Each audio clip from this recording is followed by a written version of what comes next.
It's Qiayz, right? Yep, Qiayz. Qiayz. Okay. Yeah. Got to put the A's on there. A's. The A's. It's my first and last name, so Nakia Mays. Oh wow. Okay, Qiayz. That's hot.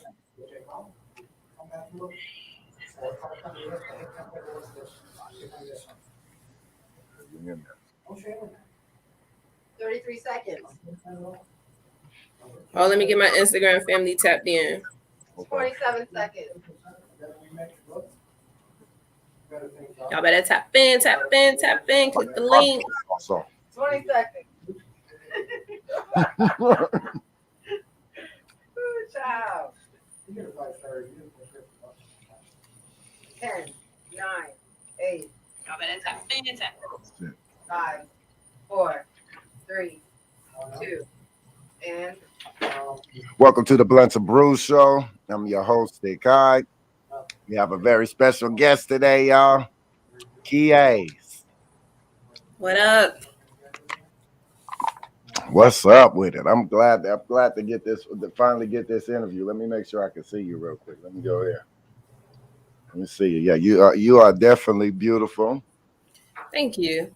You're talented, and you're a dope artist in the Arizona hip hop community. But you are from Chicago, right? That's correct. I'm from Chi City, Chi Town, the land. You already know. That's what's up. Born and raised. Yeah, I've been out here. I've been in Phoenix for about 13 years now, so kind of half. Y'all gotta excuse these dollars out here. I'm outside. Okay. So this is like a home away from home, right? This is definitely a home away from home. I got family all over the place, from New York to Puerto Rico, down in Florida to Cali, Detroit, Chicago, Phoenix. I'm everywhere. We everywhere. Okay.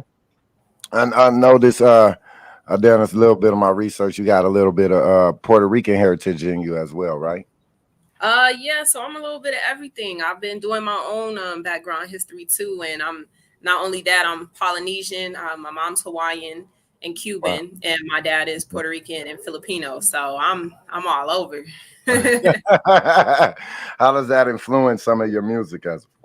Because I know you got you got a Jamaica cut right now. Well, I'm definitely an island girl. I don't know how and why I'm in the desert, but definitely very in tune with my roots. Peace and love to my people that's all over the world. But it's nothing like being on an island. So a lot of my music, ironically, doesn't really stem from the Caribbean sound. But I tend to mix in Spanish in some of my lyrics, and I am actually working on some Caribbean music. Just everything. It's just where I come from. It's not where I'm going. Right. That's what's up.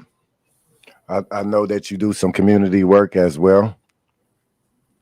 Well, not as much as I want to. I do want to get more into women empowerment, but right now I'm actually working with the crypto community. So I'm teaching some people how to trade cryptos, NFTs, getting into money management, financial advice, and things That's like dope. that.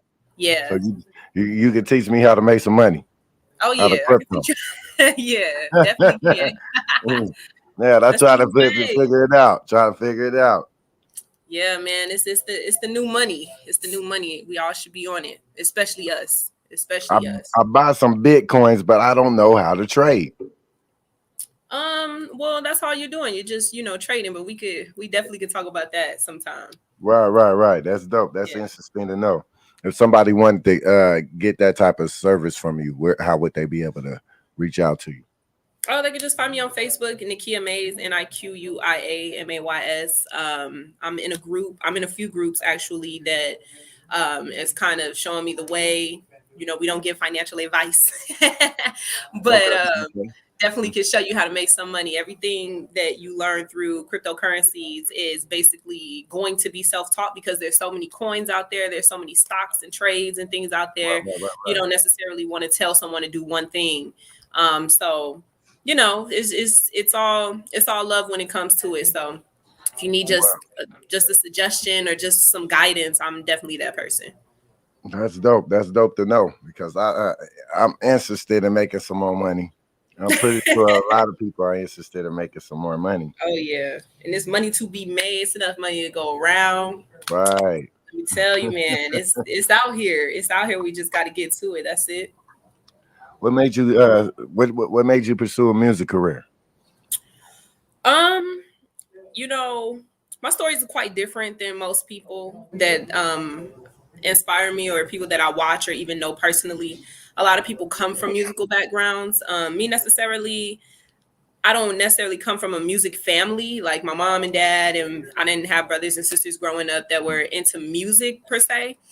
But my mom always played R&B, soul, reggaeton, salsa, merengue, opera, just all types of music. So I grew up listening to just different types of music.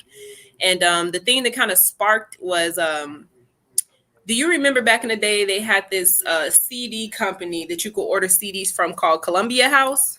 Right.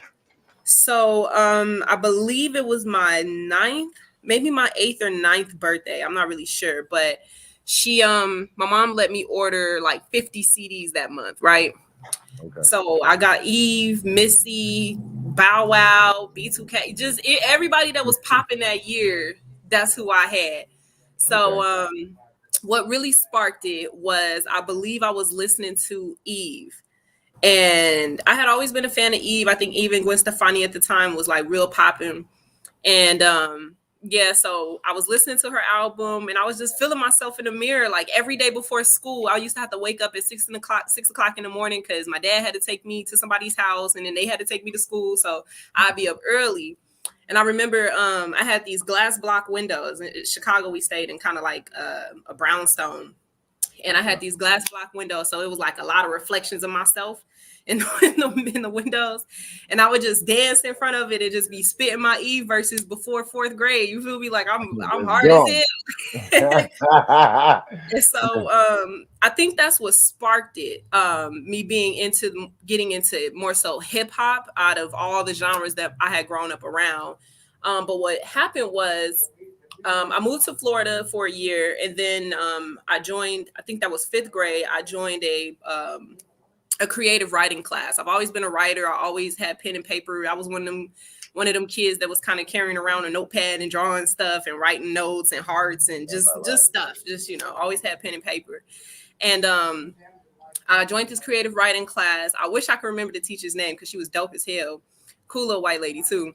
But she saw something in me, as I got older, I realized like, damn, maybe I really was special. But back then, all the teachers say they see something in you, right? So right. I was just like, okay, whatever. So she made me join this poem contest and I ended up winning 1st place, not once, not twice, but 3 times within the time that I was in school in Florida. And I was always in the spelling bees too. I was always like really intrigued with words. I always won spelling bees all the way up until 7th grade. I lost my first spelling bee contest. So that hurt. That kind of hit me. But the wordplay right there. Yeah, that's kind of where my wordplay comes from, just because we were just to kind of go back to my Chicago history. I had a tutor that pretty much in a sense was a second mother to me. My mom worked 3 jobs all the time. So I was back and forth a lot between her, my dad, and my tutor. And my tutor, she was very spiritual then. What people are trying to tap into now, she was fully aware then. Little did I know as a child, but now I look back and I'm very appreciative of her because at 2, I think I started going there when I was 3 or 4 and I was already reading. My grandmother had put me on Hooked on Phonics. So I was reading at like almost a high school level by the time I was 4. And she couldn't believe it. My tutor couldn't believe it because all the kids that she had there, they were not reading as well yet. So she made everyone that attended her tutoring services read before kindergarten because of me. So that was very inspiring. I've always been into books and things like that. And she would make me read the thesaurus. Anytime we didn't know what a word meant. Yeah, she would make me read a thesaurus. So, she would never just tell us what things meant or how to explain things to us. You always had to go read and find out yourself. So to figure it out. Yeah, I'm real big on being self-taught on a lot of things, but specifically my vocabulary. Like I know a lot of words. That's what's up. That's what's up. When I was young, my mom used to make us read a lot of books before you could even go outside. Oh So yeah, what? I learned how to read fast so I could go outside and play. Yeah, that was the ultimate reward. We wanted to go in the swimming pool, go in the backyard, and jump off the deck and do all kind of stuff. So that was one thing that kept me going. And I wasn't necessarily a stubborn kid. I actually remember liking to study and liking to go into school and enjoying doing homework. But you know, as I got older, I got pulled into the drain with the cool kids. So I'm fighting my mom. I don't want to do no homework. I don't want to do this. But I was actually a scholar student. I was a straight A's, 4.0s, high level, all that. So back to what sparked it. When I came to Arizona, I didn't have any friends. I had came from mostly Islanders, Jamaicans, Puerto Ricans, mixed kids, like people that look like me. And when I got to Arizona, nobody really looked like me. Now, you know, there's culture everywhere in Phoenix. But when I first got here, it was either you were black, white, or Mexican. And I couldn't, I wasn't really in any category. You feel me? That's facts. No, that's facts. Yeah. You know, people were, oh, you black and Mexican. I didn't even know what a Mexican was. So I was just like, nah, I'm black. You know, it's so crazy that so many people say that stuff too. Like that never been here. They be like, I didn't know what a Mexican was, so I came to Arizona. I was like, are you serious? I didn't know. It was everywhere. And we Puerto Rican, and Puerto Rican, but I just, you know, that wasn't. We had Mexicans in Chicago, but I hung out with black kids. Like my family black. You know, that's who I was raised around. So that's all I knew. I knew if you might have been Cherokee or Indian or white, but I didn't know what no Mexican was. So fast forward to what was this? 7th grade. I think I got here 7th or 8th grade. I think the end of 7th grade I got here. Okay. And I was just real lonely. Like I always been a loner. I was only child till I was 15. So I was used to that. I ain't need no friends. Yeah, I ain't care about that. I ain't even want no new friends. Like y'all took me out my home out of Chicago and now Florida, where I finally made some friends that look like me. So that's when I became kind of stubborn and just stayed in my room. You was kind of mad to be here, like, oh, fuck Arizona. Yeah. Why they bring me here? So I started writing poems, and I really don't remember what transpired for me to get popular at middle school, but I remember writing poems I had a group of Mexican friends. They still my homies today. But I had a group of Mexican girls. And if you remember kind of like back in elementary, middle school, high school, we wrote notes to each other. There wasn't no cell phones. And my Mexican friends, they was always drawing like, I guess it's kind of like the chula culture. They was always drawing like clowns and graffiti and stuff like that, right? So they figured out I was writing poems, and they like, yo, let me draw on your poems. And I'm like, all right, cool. So they start drawing, you know, just little figurines. And, you know, I think I was like La Traviesa or something like that. We had nicknames and all kind of stuff. So long story short, remember when girls used to put like the notes and like colorful pictures in the front of their binders? Right.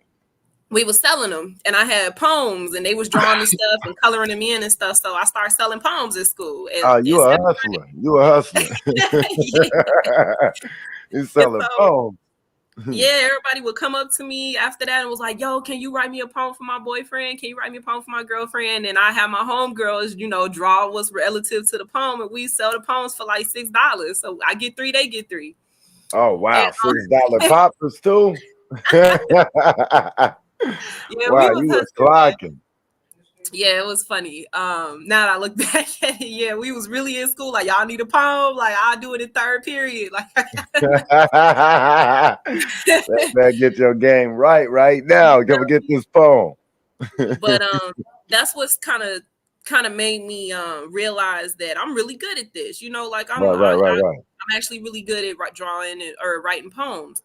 Okay. So fast forward to high school, that was in Phoenix. I had lived in Phoenix when we first moved out here. And then my mom, she like the queen of moving. We didn't move like 17 times since I was 10. So we moved from Phoenix to Surprise. And oh my God, let me tell you, I was so bored. Yeah, I bet. Surprise is just now kind of getting busy. It's got more people, more stores, more places to go, more things to do. But when we moved there was one way in and one way, or two ways in and two ways out, and that was McDowell Road and Bell Road, and I lived on the Bell Road side. And I ain't had no friends again.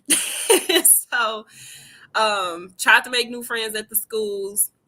I went to this elementary school. Oh, and that was another thing. They kept setting me back in elementary school, even though I was getting up in the grades. It was like middle school in Phoenix, but in surprise, I was back in elementary. So I was pissed about that too. Like, what the hell? Right. So I'm in 8th grade, and 8th grade is elementary out there. Right. And that's when I supposed to be in junior high school at the time. Right, I'm supposed to be in junior high. So right. I didn't really write poems or anything, and it was the end of 8th grade. I was going into high school, so I think I was in 8th grade for about 3 months, and then I went into high school and I started acting out. I started being bad, and my parents had punished me my first year of high school, freshman year. So, and when I say punished, I'm talking about no phone, no friends, no going out. Just you come home and you do homework, and that's it for the whole school year. And so, I think LimeWire was a thing. Everybody was downloading music and putting on CDs. Right. So I started selling CDs at school. So that would be kind of like my fun. Oh, you're a hustler. You're a hustler for real. You selling poems, now you selling CDs. So, and my dad, he used to like, my dad's a truck driver, so he used to like to burn DVDs that he could watch on the road. And we had this printer that would burn covers on the CD. So I ain't just have like 90s mix on my shit. It was like a picture of Monica and Brandy, and then I had the track list that I made. So my shit was exclusive. I had the color CD. Looking nice. Right. I'm legit with it. So I would burn CDs and bring them to school and stuff. And then just one day, me and my homegirl, we was in my room, and Bobby Valentino, that Slow Down song was real popular at the time. And I don't know, we was just acting goofy in my room, jumping on the bed, and I start freestyling, like out the blue, just some goofy shit, nothing crazy, but just like, just talking shit. And she was like, yo, like your voice sounds mad dope. Like you should probably rap. And I'm like, nah. And so she was like, yeah, like put some of them poems you be doing to your raps. And then like, so crazy story is I was never rusty. Like I was never off beat, or I was never not in tune with the beat. Natural. It was just natural. And so I started writing. That's exactly how I started writing. Always been poetry first. And then one day I was burning CDs and I started rapping. And then at the time I was dating a guy who's pretty well known out here now, but at the time he was freestyling, and he told me where I could find instrumentals, because we wasn't finding beats, we was finding like instrumentals to songs that was already popular. And you would get them off YouTube and then put the link in LimeWire and make it to an MP3 and put on the CD and loop the CD, and yeah, that's how I started rapping. So I think my first instrumental was Joel Santana. I don't even remember the song, but it was a Joel Santana. I was real heavy in the Dipset at the time. And yeah, that's how I started. Start freestyling that way. Start rapping that way. So Joel Santana, that was the first song that you rapped on? Joel Santana and The Dream.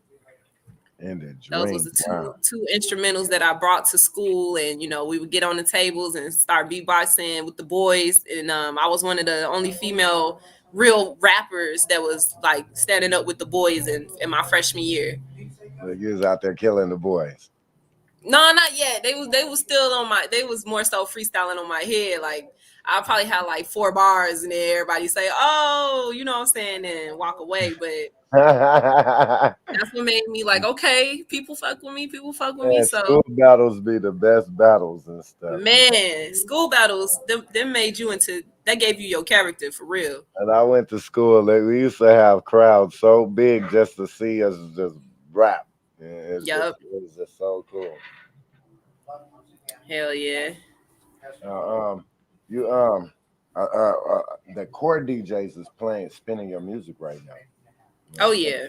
They got one of your songs. It's called Tony right now, right? Yes. Tell us about what inspired that song, Tony. So last October, a female artist by the name of Light Skin Keisha from Atlanta. I believe she's from Atlanta. Came out here, and I was the headliner of her show. But I didn't necessarily have. Thank you. I didn't necessarily have music that kind of resonated with the type of crowd that I knew was going to be there. Even though, like, I have my dirty songs, I wanted something new, something fresh, something different, bass popping, booty shaking. Like, I just want something different. Right. And yeah, that's kind of just what it's not really like a lot of inspiration behind it. Besides who I was performing for and headlining for, I wanted to make sure that our music curated together well. So Right. Made Tony. Talking shit, just typical Qiayz. And then the core DJs picked it up. Yes, so core DJs picked it up. I've always been as you can see, a hustler, self promoter. I've never really had anyone manage me over my head. So I have a lot of friends in a lot of places, and core DJs picked it up. And I opened for, I believe they're opening when they switched from the Beat Locker show on Power 90 or 101.5 to Power 98.3. And then that's when I met Poker Face, and then Poker Face was hyping up my song. And I'm really good friends with DJ John Blaze. He's been one of the biggest DJs in the Arizona scene, who's always kind of known who I was, and always, just, hey, Qiayz, let me play this, give me that, get on this show, do this, do that. So when he heard, I think he's one of the first DJs I sent Tony to, if I remember properly. And yeah, it's just, they just show love from there. So right there. Yeah. You got people that have a dance on TikTok with this Tony song, right? Yeah, a couple people. I did a Tony challenge. A lot of people be shy, man. I don't know why. People be so shy, but it's cool. It'll blow when it needs to blow. I'm not really pressed for it. I did do one. I had a song a while ago called Spank It, and that one blew up. Like, I didn't really expect for that one to blow up the way it did, but I had people all over the country just sending me videos shaking ass, and I'm like, okay, damn, shit. Oh, so that one took off, Spank It? Yeah, Spank It is still actually getting radio plays in, where was I at?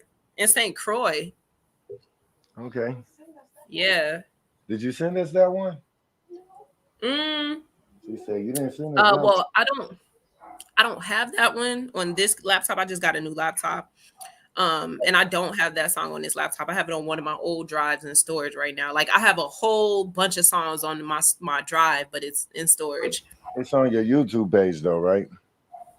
I believe it might be. Yeah, I think I seen it on your YouTube page. Yeah, it most likely is on YouTube. If it's not on my page, it's on there. I was surprised about the amount of numbers that you have on your plays for your music. I would think that a lot more people would be spinning your music out here. Well, I used to kind of feel like, let me be real with you. I used to feel like shit was owed to me, because in reality, I truly was one of the first younger hip hop female artists in the city that kind of broke barriers before all these other female artists were popular or doing their thing out here, which is it's a beautiful thing, because for a long time I felt like, damn, I'm the only one that's really kind of climbing the ladder. It was other women around me, but few of us kind of made it up. And give respects to like great artists like Unique Divine, one of the artists that I've seen from the very bottom. Like, when I start spitting, she was there too. She was already here, and look at her now. You know what I'm saying? Like, I feel like another one was what was her name? Damn, I feel bad because I can't think of her name right now. She changed her name. I don't want to say the wrong one, but it's a few out here that's really been doing a lot for this community, for the city, for themselves, and music. And we've had this discussion, like, we shouldn't feel as if things are owed to us, but like, damn, people jump on trends, and that's been a thing.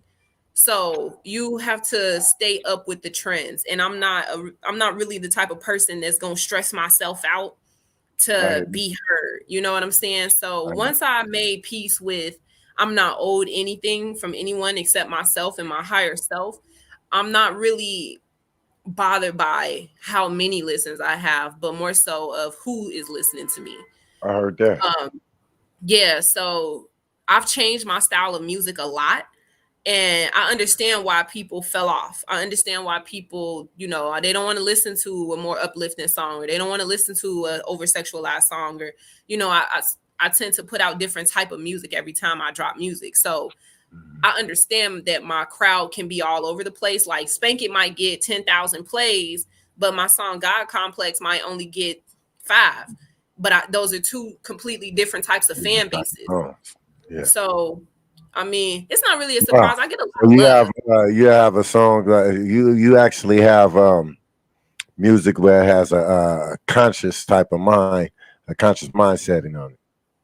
Yeah. I write a lot of music like that. And working on putting out more music like that. But That's also, dope. I mean, I'm a woman. I have a feminine side too. So, Okay. outside feminine conscious, I should say. So, of course, it should be okay to rap about, like my song Pussy Eater. I just re-released that song from 10 years ago. So I should be able to release all different types of genres of music because I'm not just one thing myself. That's dope. I'm glad that you expressed that difference, um, the difference of range that you have because you are a woman. You know what I'm saying? And embracing that. How important is it? Because you're a female boss. Um, how important is it for you to, you know what I'm saying, to know your business in this game and stuff? Oh, extremely. There's a lot of aspects that goes into the strategy of business, just business in general. Music is so complex because there's so many different types of genres. There's so many different types of artistry. There's so many different types of personality that you have to deal with. So, you on my live in front of like a lot of people, right? Yeah. They can see me? Yes. I'm on camera. I'm trying to. What is? So, you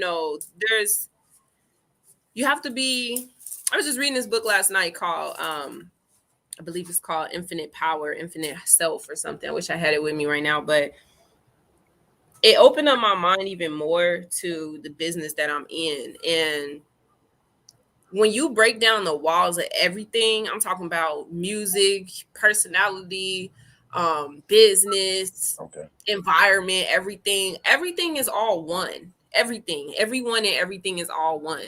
So to just know yourself is to know enough. You know what I'm saying? The problem that I feel like a lot of people in general, a lot of us people, including artists, have is learning the strategy of how to kind of funnel yourself through each level of this shit. Like, how can I put it? So rap is considered like this super competitive stage, right? It's a million people on this stage, and we want the audience to pay attention to us, but it's a million of us doing this thing, right?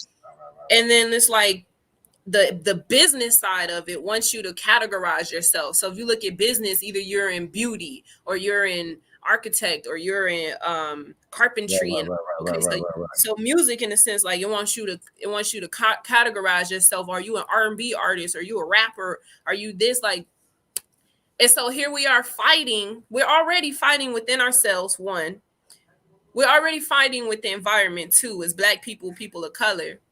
And now we're fighting each other. That's 3 fights in one, and we ain't even get to the business side. We ain't even get to the money. We ain't even got to the motherfucking money yet. You feel me? So I feel like just knowing your own strategy that works for yourself, your own pace, your own artistry, like that's what's gonna get you to the top of whatever you do. I could stop doing music right now today and go sell poems, and I'm gonna do just fine because I know my higher self well. Like I know me, I know my strategy that works for me, and my strategy is communication. My strategy is speaking to people. My strategy is healing people. My strategy is understanding people, how they feel, because we are all one. So if I feel this way, you feel this way too, or have felt that way, or will feel that way. So whatever I speak is going to relate to whatever audience is either feeling that way, going to feel that way, or have felt that way. Right. And that's how I look at it. I could say that through rock and roll. I could say that through hip hop. I could say that through Spanish music. I could say that in Arabic. I could say it in whatever language. But at the end of the day, we all gonna have the same feeling, because I understand my own strategy to get out there.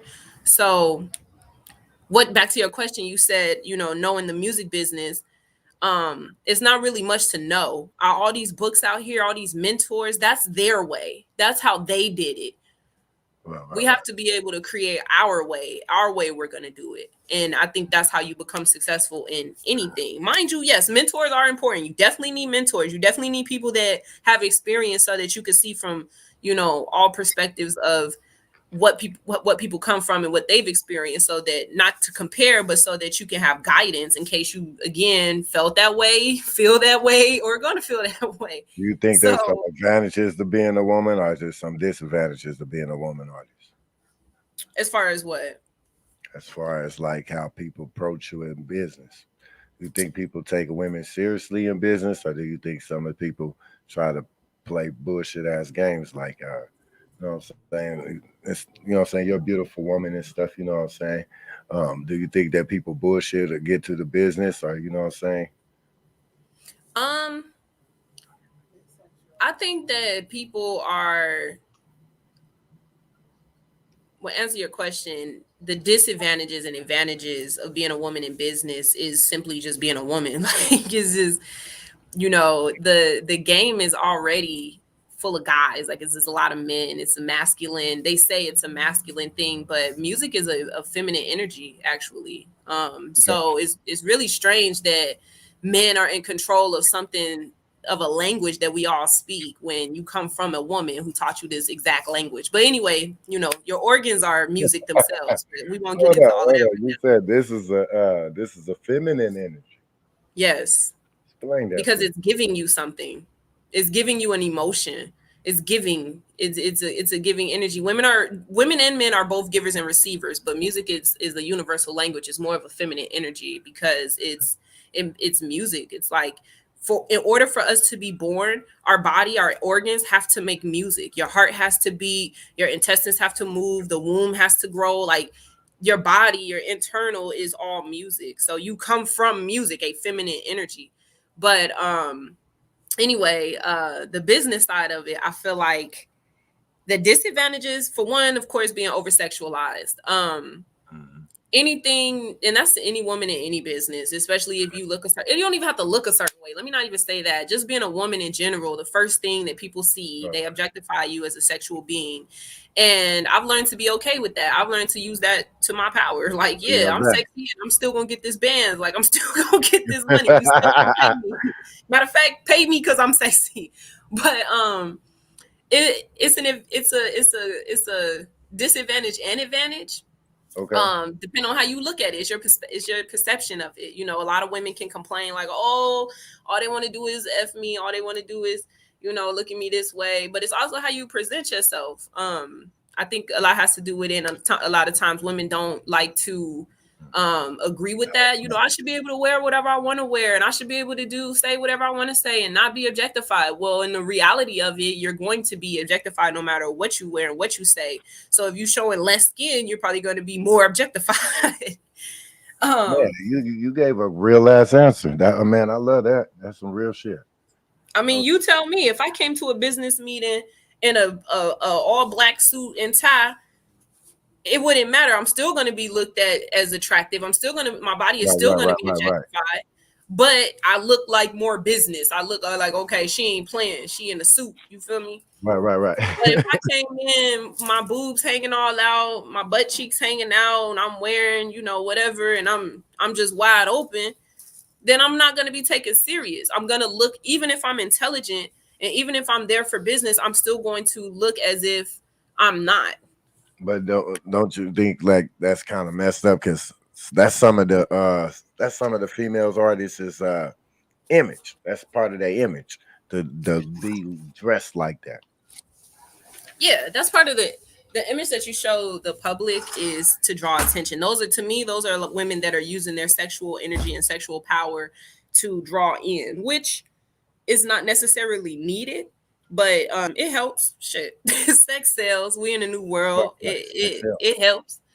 But me personally, I had a really bad imbalance with trying to kind of find my image because I had so many men behind me. Oh, you got to be more sexy, sis. Oh, you got to do this way. Like, nah, nigga. First of all, I'm from Chicago. My heart hard. Like, I wear my heart on my sleeve. You feel me? As you see, I'm talking a lot. Like, I'm being very open with you, but at the same time, I'm very intelligent. I don't come from what a lot of these other female rappers may come from, and some of them don't come from what I come from. So my approach, like I was saying earlier, is going to be what works for me. If I feel like being sexy and overdressed and looking powerful today, that's what I'm gonna do. If I feel like being half naked and being sexy, that's what I'm gonna do. It's not for anyone. And if someone's perception changes about me because of how I look, that is their internal being. Like, that has nothing to do with me and my business and how I'm going about my way. So my biggest thing is, who's to say what's right or wrong? You know what I'm saying? We are our own controller.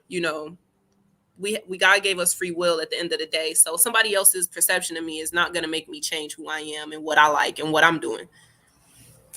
So it's a hard question for me to answer because I obviously been in these conversations and I kind of battle going back and forth. Well, I like to ask female artists this question because I mean, everybody, all of the artists, all the female artists I've interviewed, their answers are all kind of like different but similar. But you know what I'm saying? I know females who go through this. You know what I'm saying? They tell me about stuff that goes on in the studios, or people try to get over on them because they're a woman and stuff. And then, you know what I'm saying? Try to stronghold them, try to hold their music and shit like that. You know what I'm saying? One thing that I noticed too, people have tried to getting over on me in levels. Like, it's almost like men, and I'm not an expert, I'm not a psychiatrist and none of this shit. This is just my own observation. Men are very, what's the word? I don't want to call y'all that. It's just like y'all are like y'all like challenges. We all like challenges, but like men thrive from risk taking. I read that somewhere actually and I love a risk taker because I'm a risk taker too. But this is the thing when you guys, not you guys as in you, but men in general, like right. A woman in a sense is a challenge, and the harder the challenge, it's like the more attractive it is for that man. You know what I'm saying? It's like in a sense a pride thing. And when I first started, I didn't really have a lot of experience. I wasn't in studios. I was recording literally in my bedroom under my bed for soundproof. Like, I'm on a little computer mic. I wasn't in the studios at 15, 16 years old. My parents don't play that shit, like, at all. They don't play. And so I wasn't in the studios until I was about 18. I had my first car, had my own job. You know what I'm saying? Like, I was taking myself to the studio by myself. So I've had a lot of experience being the only woman in the studio with men. And I'm an observer. When I first walk in the room, I say my what's ups, but I'm going to sit in the corner and I'm going to watch the room first. And I notice it's always like a battle of attention with men. Like, I've always felt very tense in studio sessions with men. Even if I look cool, I always feel the tension. Nowadays, I'm cool. Everybody know my energy. They know I'm gonna call your ass out. I'm gonna post that shit. I'm letting everybody know you fucking weird. So, but back then, it was like I'm a newcomer. I didn't really know a lot of people. Even though a lot of people knew who I was for like 2 years before I even started doing shows and stuff, I didn't know nobody. Okay. So I would sit back and watch. And I noticed that egos are like one of the ugliest things that someone can have. And the people use their egos to prey on you. And once I figured that out, this shit been a fucking breeze. Like, it don't even matter at this point who. I already know when I walk in the room who's going to try to talk to me. I already know the person that's going to be doing too much as soon as I walk in. And so it's like, it's fun now. Like, before I used to get mad. I used to come home or whoever I was talking to at the time, and be complaining, and niggas want to fight niggas, and all this extra shit. But now it's funny to me because we're gonna go back to that higher self shit, bro. Like when you know yourself, Right. and you can feel other people when you walk in. The shit funny because you already know what's about to happen. So you just gotta stay in your, being a woman, especially women that are in music. You have to stay in your creative zone. Being creative in general is sex appeal. That is your sexual energy. So any female artist that's sexual or comfortable in her sexuality is going to draw that type of attention. So if you're in the studio with men and you're starting to feel tense or unusual or just uncomfortable, just know you are the powerful one in the room, regardless of what happens. Because once the woman leaves the room, the entire energy of that room changes. I've seen this shit happen countless and countless and countless amounts of time. So it's really funny to me now. It doesn't really bother me as much. If niggas is doing too much, I've grown into a woman to be woman enough to be like, yo, chill, bro. Like, don't talk to me. Straight up. Don't come over here. Yeah, like, don't come the fuck over here. Before, I would be a little hesitant, or I would be nice. You know what I'm saying? Like, and I noticed, like, being nice and make people think you like them. And like, nah, I never like none of y'all niggas. I'm just being nice because I'm fucking scared. Like, I don't know what the fuck is going. I don't know what to do. So yeah, you have to stand in your power, and that's as a man or a woman, because men can be intimidated around other men too, and sometimes that's why men act the way they act. Right. So yeah, I feel for my ladies, that's going through that and kind of feel lost, because I was there too. And you quit music and then you don't want to be around because so many men, and it's not worth it. At the end of the day, we have the power in music just as much as the man holds the power in himself and in music. So you just got to know your power, and people gonna respect that. They're gonna have to respect that, or they don't deserve to be around you. Or you could just be like me and call their ass out on Facebook. Said fuck it. I tag names over here. Fuck that. Hey, such and such is weird. Don't go to this studio. I don't give a fuck. Put they out so blessed. Oh wait. I look That's out. some real shit. Man, let's get to the music though. Let's get to the music now. I love all your answers. You answered all the questions dope as fuck. And let's tap into the music and shit. So I'll go ahead and announce which song that you want to play first. You could go ahead and play. Oh, I have this new song with one of my friends. He's an R&B artist named Balji Soul. He actually goes by Soul Jeet. That's SOULGIT or JIT. My apologies. On Apple, all like the platforms. He's a very dope singer, neo soul, R&B, very cool person. One of my best friends in music and in life. And we have a song that we did with Check and Trap, the legend in the city. It's called God Complex. So you can play that one. All right, let's go. God Complex, y'all.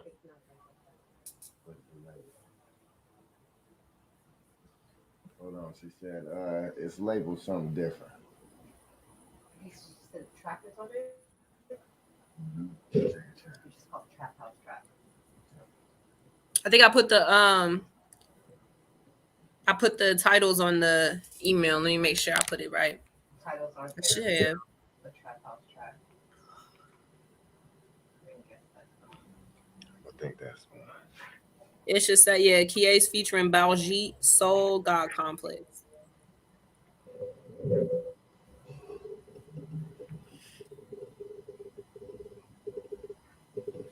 Okay, there's one that says Trap House, and there's another one that says that guy's name, Balju, whoever. But then it says New Rap. There's one that says Trap House, and there's another one that's.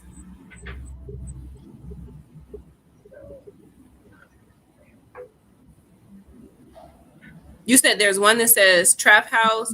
So yeah, it's the second one I sent. So Trap House was the first one, and then the second one should say Balji. It's BALJIT. You want me to re-forward it?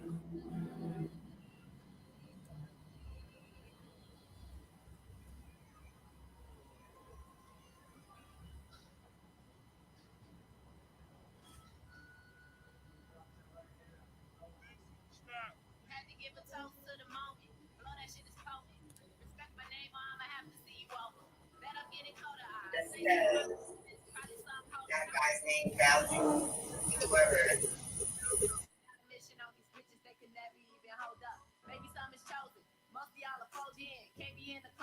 Pressure makes a stone gym. Not giving my soul, not living in my lows. I get it, so I got it. I know bitches watching, but I'm cooling in same time as with the cruisers from the islands. Keep it moving, keep it solid. Everything's in perfect timing. I'm on the grind to shine, shine, shine. Don't need nobody to be my light. Not on my mind, don't waste my time. I'll be alone before I'll cry. I'm on the grind to shine, shine, shine. Don't need nobody to be my light. Not on my mind, don't waste my time. I'll be alone before I cry. Sit back and watch me shine. Sit back and watch me shine. It's my time. You know this shit is mine. You know this shit is mine.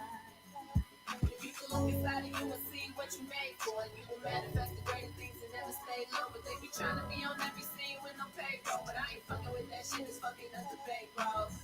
I'm on the grind to get what's mine. Yeah, I'm so high, frequency just right. The music's mine, you know that I'm gon' shine. The music's mine, you see my naked light. I'm on the right, I ain't never on the side. My life's so high, I ain't never on the side. I'm on the grind to shine, shine, shine. Don't need nobody to be my light. Not on my mind, don't waste my time. I'll be alone before I'll cry. I'm on the grind to shine, shine, shine. Don't need nobody to be my light. Not on my mind, don't waste my time. I'll be alone before I'll cry. I'm on the grind to shine, shine, shine. Don't need nobody to be my light. Not on my mind, don't waste my time. I'll be alone before I'll cry. I'm on the grind to shine, shine, shine. Don't need nobody to be my light. Not on my mind, don't waste my time. I'll be alone before I'll cry.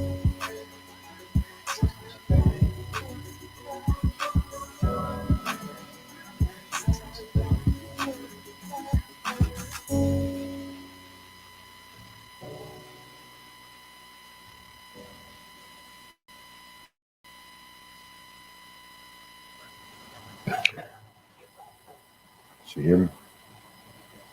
Yeah, I'm back. Yeah, that's out right there. That's some fire right there. You said you had somebody feature sing on that hook, or is that you on the hook too? That is me on the hook too, yeah. But that was also a feature. It seemed like it was really low. I was trying to play it from my phone, but you could hear it. You can't hear it. Can you hear it? No, I knew what I was saying, but I'll say like you can't hear it. No, we're gonna replay it. We're gonna run it back. We'll get it right for you. I give him a full blown hit.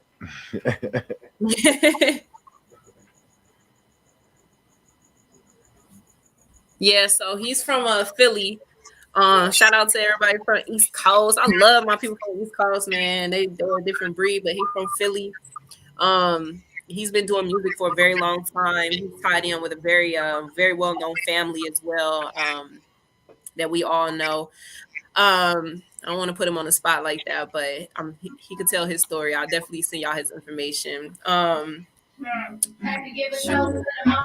Love that shit is potent. Respect my name or I'ma have to see you over. Bet I'm getting colder. I say so myself, it's probably something holy. Power walking to the money on time. Got a drive complex, don't hold me. Got a mission on these bitches, they could never even hold up. Maybe something's chosen. Most of y'all are closed in. Can't be in the closed in, cause pressure makes a stone gym. Not giving my soul, not living in my lows. I get it, so I got it. I know bitches watching, but I'm cooling in same time as with the cruisers from the islands. Keep it moving, keep it solid. Everything's in perfect timing. I'm on the grind to shine, shine, shine. Don't need nobody to be my light. Not on my mind, don't waste my time. I'll be alone before I cry. I'm on the grind to shine, shine, shine. Don't need nobody to be my light. Not on my mind, don't waste my time. I'll be alone before I cry.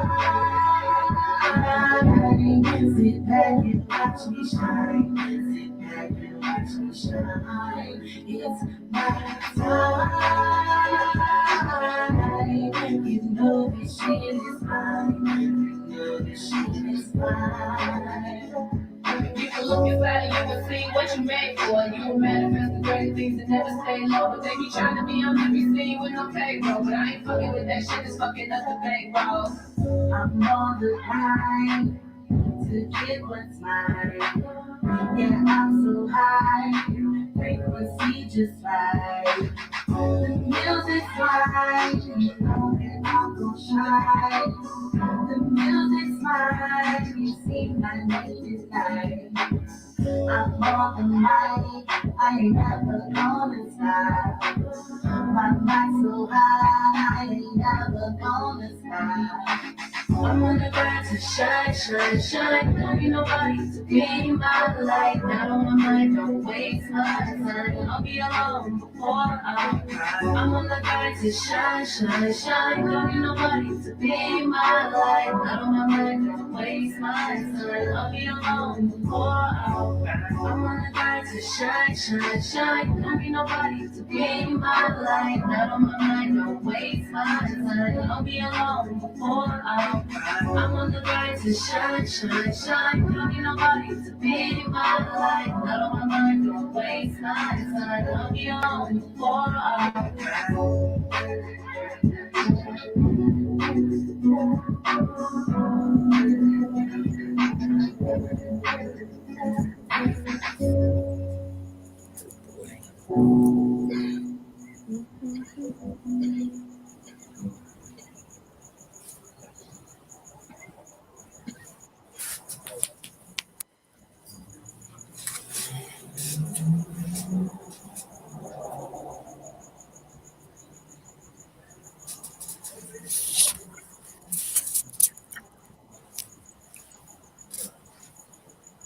Got back in.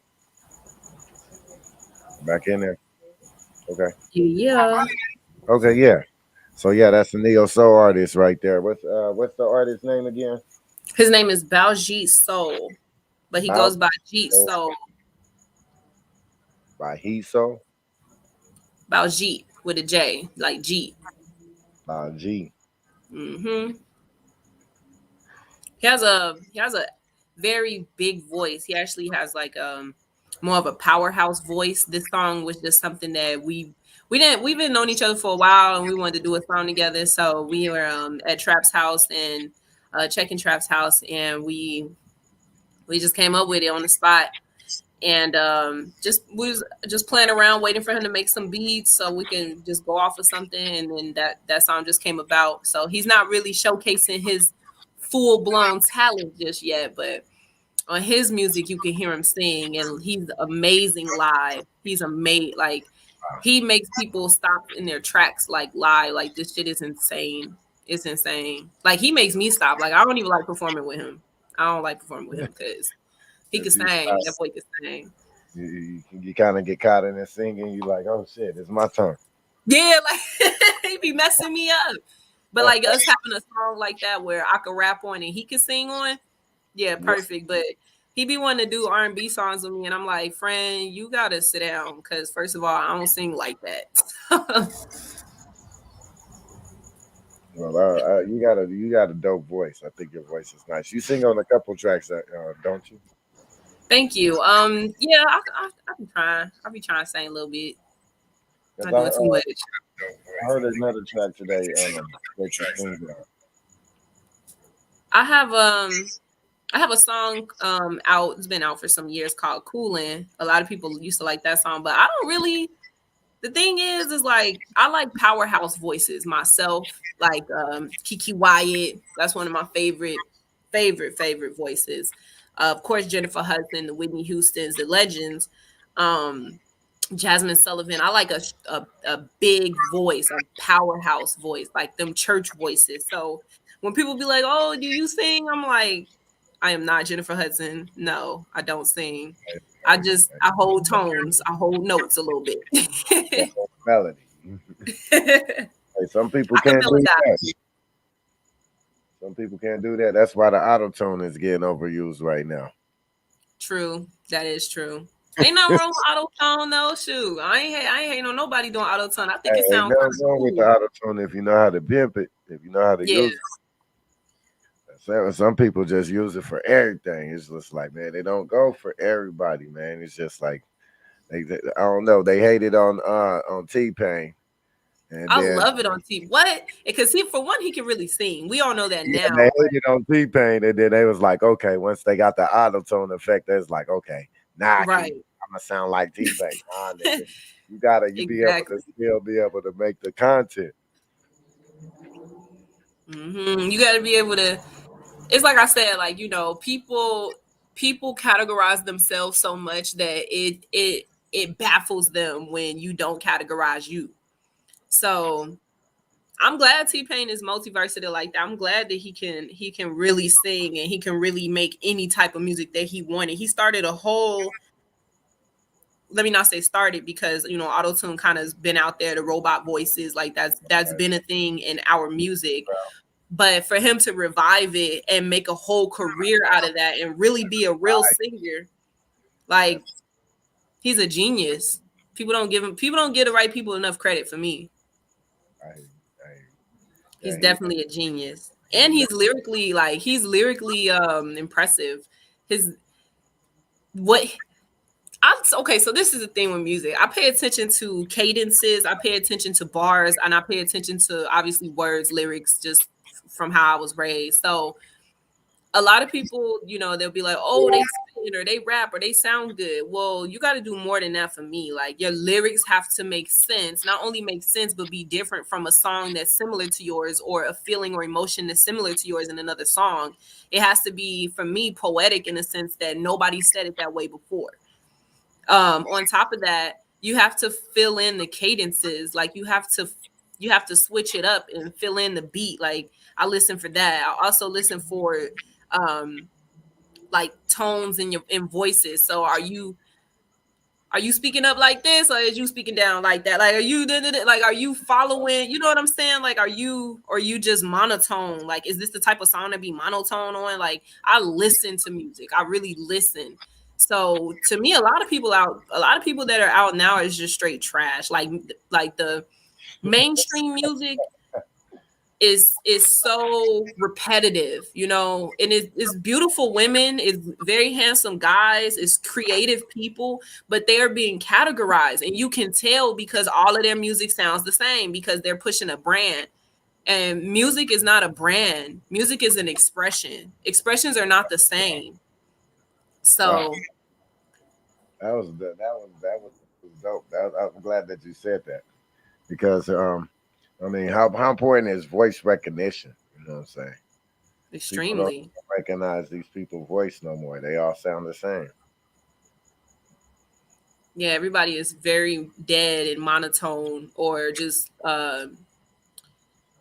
not, let me not say everybody, it's mainstream. Mainstream pushes low vibrational music. So everything sounds the same. Everybody's talking about the same, getting fucked up, getting fucked, about the fucking somebody else that's fucking somebody. Like, everybody is just, it's shitty. It's shitty. It's so Wow, shitty. it's a fucked up game. It is a fucked up game, man. Yeah, That's why I ain't in it. See, and that's another reason why I'm not surprised that I don't get um the recognition that everyone feels like I should be getting, which is so much appreciated. But I've been faced with a few deals, and I've been faced with a few situations that I'm just like, do y'all think I'm fucking stupid? I'm not desperate. Like, I'm not desperate. So I don't take those deals, and I haven't been in those rooms or stayed in those rooms with people that I knew didn't have the best interest for me.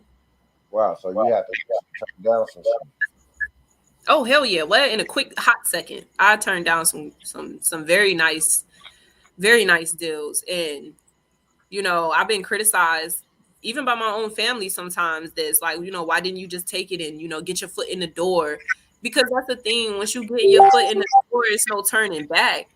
You know what I'm saying? Like, is that my computer making all this noise? Hold on. Once you once you say yes to something that's against you, that's it. Like you can't come back from that. Like you can't. And you literally signed a contract basically saying this is the new me. Like this is now what I'm about. This is what I'm about to talk about. I turned down this deal about 3-4 years ago, and I was gonna take it. The crazy thing is, they almost got me, and I was gonna take this deal. But the very first thing that I had to do, and I didn't even sign the contract, and they were already asking me to do some crazy shit, and I'm just like, what? Crazy So shit. Like what? they wanted me to, and this is how I know all this shit is like playing the fool's game.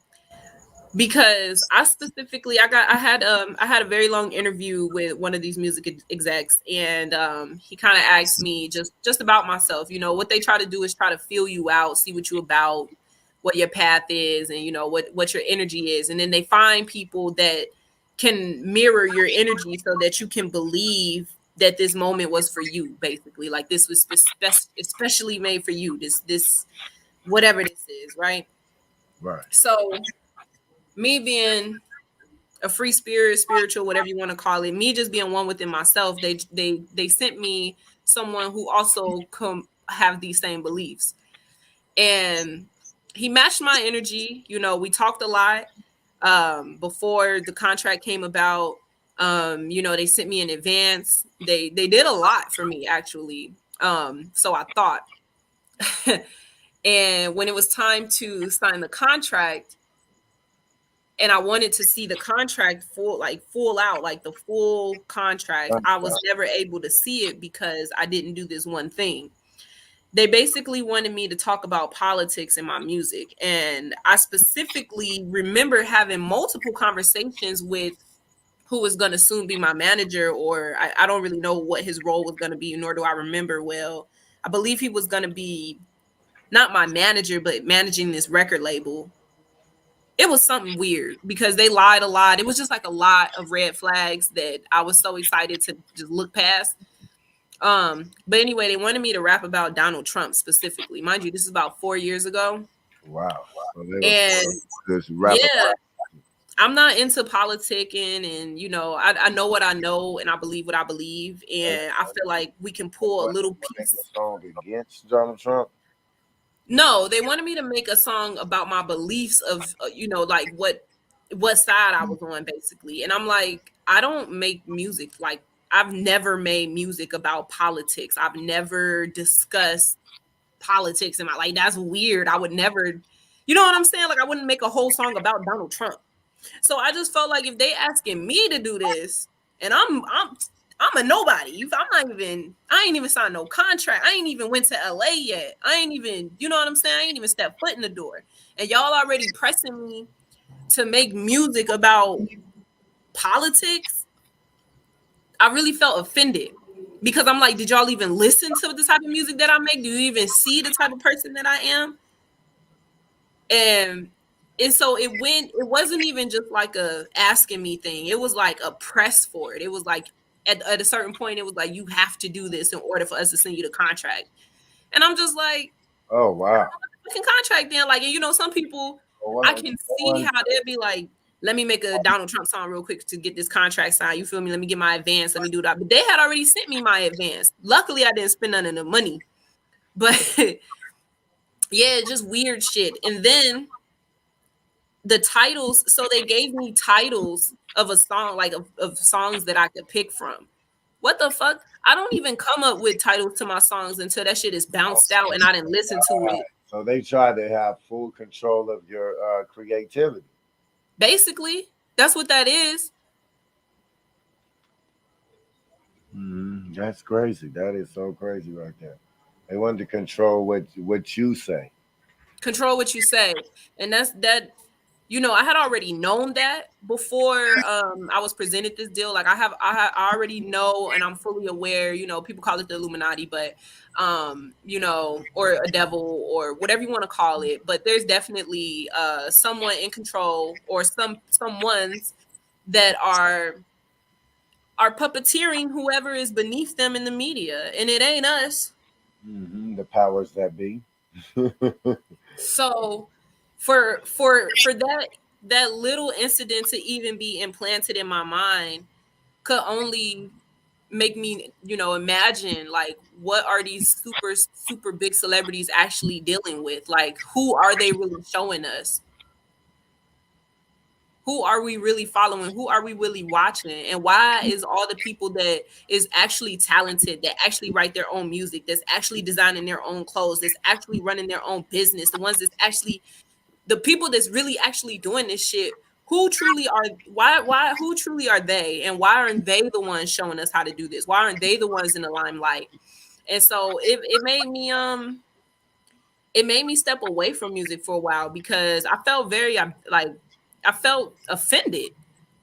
I hear you. I hear you. Yeah, I felt like damn, like all these conspiracies and shit, and I'm Mhm. over here, watching stuff on YouTube, or even friends of mine that live in LA that have experienced, what they call the devil himself, telling me these stories, and I'm still like, that won't happen to me. And here I am in Phoenix, Arizona, and that shit came right to my front door in my house. Right. So I know for a fact that there is a force or group of people or just whatever it is that I'm not knowledgeable about that is out there that is controlling at least some part of the media. I think that this generation, our age and younger than us, are changing that slowly but surely. I think there are avenues that's not like that. I'm not saying everything is like that, but But they yeah, do it. I don't want to speak. It's crazy because I don't. It's not that I don't want to speak too much on it because I'm being silenced or something like that. It's just I understand. yeah, I don't want to speak too much on it because I don't like to bring that energy back up. It's a very strange energy It is. that was around me at that time, and that shit ain't right, bro. Like, I received letters before. oh yeah, okay, so They try to recruit. You know what I'm saying? I think they know who has influence. They definitely do, and they know before you think you have a huge influence. They want to try to use people's influence for their agenda. The craziest part of that story is I found out that the guy that was trying to recruit me was actually a gold miner in Africa. I was even more offended. Not gold miner, he was mining diamonds, not gold. He was mining diamonds actually. And he was a white guy too. Oh wow, that's some big shit. Yeah. And Big I shit. mean a big scary white guy like somebody else would have got the same vibe from him that me and my family did. Like the man Like, came in my house. like how this motherfucker interested in hip hop? Yeah, like what you got going on, bro? But he had other people around him. I actually was he had Aaliyah's old bodyguard who was the person that ended up trying to recruit me. And the bodyguard, he wasn't the issue. He was actually a very nice guy. He's a Muslim man. He's he's devoted to God. He shows that. His spirit never gave me a bad influence. Matter of fact, he was fooled as well by the guy that was trying to manage us. So and he had been in the music industry. He kind of told me some things that a lot of people wouldn't be able to bear if I said it out loud. But he told me some behind this stories, behind the scenes stories when he was bodyguarding for Aaliyah back in the 90s and early 2000s, and he also was a bodyguard for Steve Harvey. He had pictures and everything. He wasn't one of those guys, but yeah, he was like, I don't even want to. He was like, I really don't even want to get back into this. He was like, but if you do it, Qiayz, then I'm going to make sure you're protected. He was like, but this, he was like, I've turned Muslim. I don't deal with hip hop and this type of music. He was like, but you're gonna need protection no matter where you go. And he was like, and I'm willing to do that for you. And we actually still talk today. I believe he moved to Persia. I believe. I'm not sure. Yeah, he left after that happened. And then the guy ended up like, I'm not trying to put it all out there, but yeah, the guy ended up really just showing his colors and my friend left. So it was just a whole thing, bro. Like that shit weird. Some parts of the industry is weird. And the first place they wanted me to go to they wanted me to sign the contract in LA, and I'm like, why can't I just virtually sign it? Like, why can't I edify it? Why can't I look at this first? But no, I had to make a song about Donald Trump, stay at night at this weird ass hotel in Tempe that I've never even heard of until I got to Tempe, and then fly to LA the next day to see the contract without my family around and sign it. Nah, bro, I'm cool. Like, I'm not A bunch of weird shit. Yeah, weird shit. Like, why I gotta move weird? I don't move weird. That shit can't be up for you. Could have brought the contract to the crib when you know, I bring people around my family when business is being, like, serious business like that is being handled, because my mama see right through everything. And you know, if they ain't feeling right and the dog don't like you, like, we cool. Call back, nigga. So, you know, I had left my apartment, came to mom's house. She made dinner and everything, and invited this man and my future, what was supposed to be bodyguard, over. And everybody liked the future bodyguard, but nobody was feeling the other guy. And then he did some weird shit in my house that, you know, you only think you would see on TV and YouTube. And it was just like, oh, so this shit really real, bro. Like, this shit really, okay. We didn't know who we was really dealing with. Then come to find out it wasn't even his real name. Oh, so he just yeah, bro, some weird shit, and he was actually really tied in with a major record company. We can talk about that off screen, but yeah, weird shit. not in Qiayz world. Man, thank you for sharing that story. No problem. Into the music and stuff. We're real close to tapping. We are real close to the end of this interview and going to the next interview, but I want to tap back into some more music. You can announce another song you have? Sure. Let's see. I have another song. Actually, no one has heard this song, because rest in peace to one of the biggest legends out here, Trap House. He sent me this song a year ago. Well, a year before. Actually, he sent me the song 2 weeks before he passed. And I had no idea that he had passed, but I went to the studio, I believe the day before he passed, and I sent him, no, it was 2 days before he passed, and I sent the song back to him. And then when I went to his page, I had seen everyone, you know, saying rest in power. So rest in power to the legend Trap House. I'm glad he sent me this record. It's one of my favorite verses that I've done myself, and also from him. It's very much his energy. He's a great person, and it's called Chic. Thank you so much. This is exclusive right here, y'all. Trap House.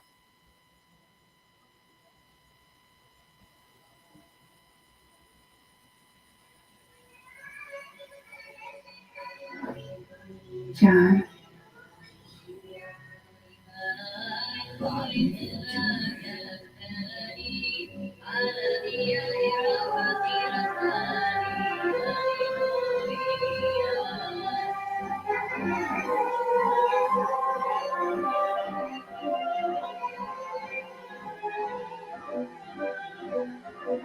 Bitch, I'm ready like a sheep. Couple titles like a sheep. 100 wives like a sheep. Rick James super free. Rolly bust down, we don't bust him down. OG like a sheep. Lamborghini, I'm a sheep. Major girl pay a fee. Bitch, I'm ready like a sheep. Couple titles like a sheep. 100 wives like a sheep. Rick James super free. Rolly bust down, we don't bust him down. OG like a sheep. Lamborghini, I'm a sheep. Major girl pay a fee. 20 chickens in a week. New Giuseppe's on my feet. See the rubies in my chain. That's $1 billion, nigga. What you see? Keep the 40 in my reach. I ain't laughing up my shit. Ramadan, throw a couple dollars. Now the sun rising in the east. Call my wolves for the feast. Got them rallying in the street. Dad trying to take the cheese. Pay them off cause I'm a sheep. $1 million in a Ziploc, about to send it down to my chin. $10 for the beat. Left his brains in the seat. I don't play. You ain't never seen an arcade with a sheep. No PlayStation, no controllers, no Xbox in the suite. Pet Puma on the beach. Broke niggas give me creeps. What's a guy to a guy? Nigga royalty talking to a sheep. Bitch, I'm ready like a sheep. Couple tigers like a sheep. 100 wives like a sheep. Rick James super free. Rollie bust down, we don't bust him down. OG like a sheep. Lamborghini, I'm a sheep. Major girl pay a fee. Bitch, I'm ready like a sheep. Couple tigers like a sheep. 100 wives like a sheep. Rick Qiayz super free. Rollie bust down, we don't bust him down. OG like a sheep. Lamborghini, I'm a sheep. Major girl pay a fee. I'm so wavy and fraternity, so wavy. Bitches hate me, but won't try to hate me. You be slaving for the white, you be slaving. They be doing you like Nike, just like Nike. Only whores do not like me. I'm a more, got that spicy. Never pour like it's shiny. I start a war, who gon' fight me? Oh, got a body like a goddess. Oh, I'm a theater, you a modest. Oh, you a novice to my polish. Oh, you be pulling, I'm a habit. I'm so real, you just a habit. I just chill, talk these big ass bitches out of her phone, I'm a tired. You got something, but that shit turning to status. Ooh. Yeah, look, cause I made. I win this streets. High key, I believe. Trap house was the chance. Well done, rest in peace. Niggas wishing they could reach. Oh, but you niggas never reach. Bitch, I'm ready like a sheep. Couple tigers like a sheep. 100 wives like a sheep. Rick Qiayz super free. Rollie bust down, we don't bust him down. OG like a sheep. Lamborghini, I'm a sheep. Major girl pay a fee. Bitch, I'm ready like a sheep.